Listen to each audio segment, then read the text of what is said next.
Hello and welcome. In this video, we're going to focus on how to use Zoom to host a virtual meeting. Now, you may have heard a lot of news about Zoom and its insecurities. It's important to note that a lot of these have been focused on and updated recently. And as such, if you follow this guide, your meeting will be secure and the risks are relatively low. So the first thing we need to do is download Zoom. To do this, I simply googled Zoom download and the first link brought me to this. So I'm going to download the Zoom client. As I already have this on my computer, I'm going to show you how we use it once downloaded. When I open Zoom, it will look like this. And I'm going to set up my meeting for the future. I'm going to do this by clicking Schedule. It will ask me to give this meeting a name. So I'm going to name my meeting Birmingham Test Meeting. Now I have a choice here to give it a date and time to start, which is useful if you're going to do a one-off meeting. However, if you're hosting regular scouting meetings, it is probably better to click Reoccurring Meeting. This way, you don't need to set up a new meeting for every week.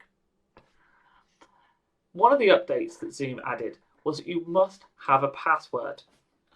This means that people need to know both the meeting ID link and the password for it. Here I have controls, so who will be allowed to send their video. For this, I'm going to allow both the host, which is me, and participants, which is anyone that joins. When selecting the calendar, I prefer to select other calendars. Otherwise, it tries to launch my Outlook and set up a meeting in there, which is not always what I want. Now, I like to have a look at the advanced settings. To do this, just click on it. And here we can see the other options. The Enable Waiting Room is what allows you to have a lot more security on your meeting, as it will not automatically let anyone in. The host will have to approve every person trying to join. I never select Enable before host, as it means that people can join before I'm present, and therefore I can't control it. I tend to mute participants on entry, purely because I find that people who join late will then start speaking about other stuff without realising they have joined. Whereas if I mute them on entry, they can realise they're part in the meeting and unmute themselves when ready. You have the option here to automatically record your meeting. Now, I've used this for work meetings where people want to refer back. However, for Scout meetings, I have not found the need, and if you were to choose this, you would need to inform all parents beforehand. However, it's not my recommendation, as I have no need to store the meeting on my own computer. Once I'm done, I'm going to click Schedule. Zoom has now brought up all the information I'm going to need for my meeting. As you can see, it's not very well worded for an actual pleasant invite.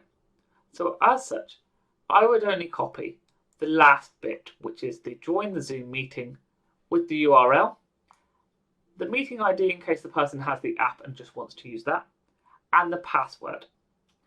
I would copy this into my own email, and I would make my email a bit more pleasant. For example, dear parents, we are looking to host a meeting at this time on this date. We'd love to see your children attend. Here are the details.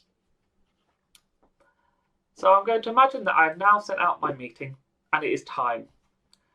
For now, I go to my meetings tab at the top. You can see that my meeting is here. If I click on show meeting invitation, I've got the information again in case I'd accidentally lost it. When we're ready to start our meeting, simply click Start. One of the weird things I've found about Zoom is that it tends to open in this window that is rather long and thin. However, we just make it full screen, it fixes it. You'll notice here that it's asking me to join audio. It's important to note that if I don't join with computer audio, I will not hear anyone and they will not hear me. This is the same for your participants. So I'm going to join with computer audio. You'll notice Now I can mute myself in the bottom left, or I can start video. I'm going to select the webcam I want it to use, and I'm going to start my video. And now you can see me. I'm going to wait now for someone to join my meeting. Along the bottom here, I have a number of options. The key ones here are the Manage Participants. If I click on that, I can see that one person is waiting to join the meeting. So I'm going to admit them. At this point now, we will see their camera and they will see ours. Now, you can see automatically it's switched to showing both of us at once. I'm just going to stop the video on one, and we can see now we've got their name instead. This is common. People don't always want to share their video, but they can when they want. I'm going to unmute them for a second. And you'll hear this horrible, but I have the option to mute them. Here I have a lot more control on being able to mute. If I click on more, I have options to ask them to start their video in case they hadn't found out how. I can rename them. It is quite common that our young people join and they join with their parents' name because they're using their parents' accounts. So I rename them when they join to their actual name. It doesn't affect them for any further meetings, it just means I know who they are. I can put them back in the waiting room if I needed to. For example, if I wasn't 100% sure who they were or needed to wait. So I'm going to re-admit them and mute them. So down the side here, I can also click on the chat button. I have a group chat here. If I click on these three dots, I get the options to allow them to talk to who they want. I always choose everyone publicly as I do not want them having private chats. So when we are done with the meeting, before we are done with the meeting, we're going to share our screen and we're going to be able to choose who we want to share and what we want to share. So I'm going to share my Zoom screen, and here they can see what I'm doing when I go around the page. It's important to remember to stop sharing when you're done. We tend to share screens when we're talking about stuff such as a Kahoot quiz, or we want to go through a PowerPoint. So when we're done with the meeting, we're going to click End Meeting. As I'm the host, I will be able to end the meeting for everybody. This is quite a useful function as it means I know that the call has ended and there is no one left on it. So to summarise, some Zoom hints and tips. Set up your meeting with a password on it. Enable the waiting room. Mute people on entry. Restrict the chat to public. Remember to admit people to the meeting so they're not waiting in the waiting room.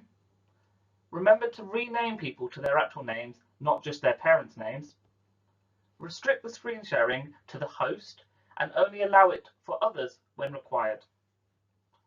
This link takes you to a really good Zoom article that focuses on safeguarding for young people.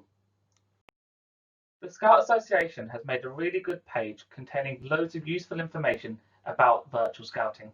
You can find that on the link shown. Thank you for watching.